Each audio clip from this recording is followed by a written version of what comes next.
Hello guys, আজকে কোথায় গিয়ে কি কি খেলাম, কি কি কেনাকাটি করলাম সব তোমাদের সাথে এই ভিডিওতে শেয়ার করব। আজকে যাচ্ছিলাম হাটে, মানে আমাদের এখানে প্রত্যেক বুধবার করে হাট বসে। আমাদের এই জায়গাটার নাম সাহেব কলোনি, তো সেই সাহেব কলোনি বাজারের মাঠেই হাটটা বসে। যেতে যেতে আকাশটা মেঘ মেঘ করছিল, ভয় পাচ্ছিলাম বৃষ্টি না নেমে যায়। এই যে সেই সাহেব কলোনি বাজার, মানে এটা বাজারের বাইরেটা, ভেতরে মাছ বাজার, সবজি বাজার, আরো অনেক রকম দোকানপাটও রয়েছে। আমরা হাটে যাচ্ছিলাম বলে ভেতরটা ঢুকলাম। আর জানো, এই বাজারের ভেতরে আমার শ্বশুরেরও দোকান আছে, আমার বাবারও দোকান আছে, কিন্তু ওগুলো ভাড়া দেওয়া। অন্য কোনো ভিডিওতে তোমাদেরকে দেখাবো। যাই হোক, তারপর হাটে ঢুকে পড়লাম। হাটটা পুরো মাঠটা জুড়েই বসে। কদিন ধরে বৃষ্টির জন্য চারিদিকটা পুরো কাদা কাদা হয়েছিল। তারপর মা বলছিল ঘরে চা খাওয়ার জন্য কয়েকটা কাপ কিনবে, তাই এই দোকানে চলে এসেছিলাম কাপ কেনার জন্য। কাপগুলোর দামগুলো অনেকটাই কম ছিল, কিন্তু এক্সাক্ট আমি বলতে পারবো না কত দাম ছিল। আর এই দোকানে আসার আরেকটা কারণ ছিল, ওই বাচ্চাদের রুটি বেলনি গুলো হয় না, ওগুলো আমার মা খুঁজছিল আমার পাখির জন্য কিনবে বলে,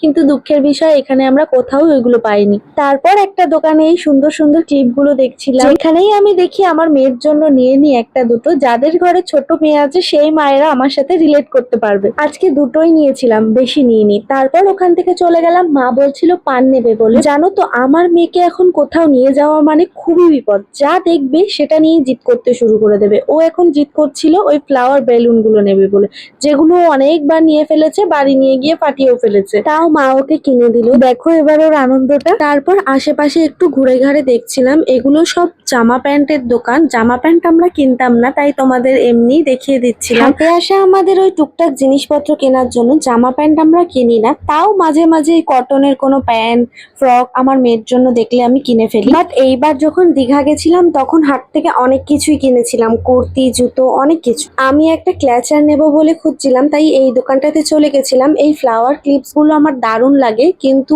এই ক্লিপ গুলো অনেকটাই ছোট আর 30 টাকা বলছিল। আমি আরেকটা দোকানে দেখেছিলাম যেখানে একটু বড় সাইজের ছিল, 30 টাকা দাম ছিল। ওই দোকানটাতে চলে গেলাম, আর আমার একটু বড়টাই লাগতো, তাই ওই দোকানটাতে আসলাম। আর এই দোকানের গুলো দেখো, কালারটা পুরো এক্সাক্ট কাঠগোলাপের, কি দারুণ না? তাই একটা নিয়ে নিলাম। তারপর আমার মেয়ের জিদ, এই যে এই বাবলস গুলো নেবে, আর কি করা যাবে। তারপর পাশেই চলে আসলাম খাবারের দোকানে কিছু খাবার খেতে। একটু ফুচকা খেয়ে নিলাম। যখনই বাড়ি থেকে ফুচকা খাবো বলে বেড়াই, এই কাকুর দোকানেই আসি ফুচকা খেতে। ফুচকাটা দারুণ বানায়। পাশে দেখো আমার মেয়েও ফুচকা যাচ্ছিল, ওকে কাকু একটা দিয়েও ছিল, টক জল দিয়ে দিয়েছিল বলে একটু ঝাল ছিল, ফেলে দিয়েছে। তারপর ওকে একটা আইসক্রিম কিনে দিলাম, আইসক্রিম পেয়েও খুব খুশি। বাজারে ওর বড়দাদা, মানে আমার শ্বশুরের সাথে দেখা হয়েছিল, আর বাড়ি যেতে চাচ্ছিল না। ও রোজ আমার শ্বশুরের সাথেই বাজারে আসে। আমার মা আমাকে মোমো খেতেও বলছিল, কিন্তু মোমো তখনও পর্যন্ত বানিয়ে উঠতে পারেনি, তাই আমরা খেতেও পারিনি। আজকের মতো এখানেই শেষ। এরকম ভিডিও আরো দেখতে চাইলে আমার চ্যানেলটা সাবস্ক্রাইব করে রেখো কিন্তু।